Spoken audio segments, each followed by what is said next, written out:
Welcome to Not Milk Never Milk. Subscribe if you're lactose intolerant. In this video, I will show you how to make chicken stock from a Costco rotisserie chicken.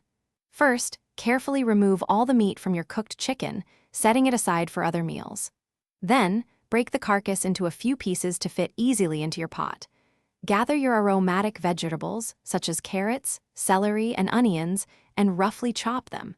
This simple preparation ensures maximum flavor extraction. Now, place the chicken carcass pieces and your chopped vegetables into a large stock pot. Add any drippings from the chicken container for extra richness. Cover everything with about 8 to 10 cups of cold water, ensuring all ingredients are submerged. Bring it to a gentle simmer, then reduce the heat and let it cook slowly for 2 to 4 hours. Remember, a gentle simmer is key for clear, flavorful stock. Once your stock has simmered sufficiently, carefully strain it through a fine mesh sieve or colander lined with cheesecloth into a large, clean bowl.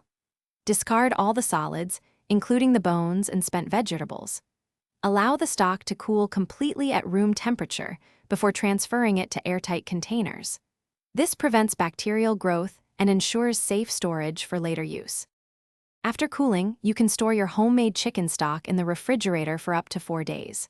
For longer storage, freeze it in smaller, usable portions, like 1 cup or 2 cup containers, where it will keep well for up to 3 months. This versatile stock is perfect for soups, sauces, and gravies, adding incredible depth of flavor to your cooking. Don't forget to check the description for a link to the Echo Dot smart speaker and other great deals. Thanks for watching. If this was helpful, leave a like and consider subscribing. See you next time.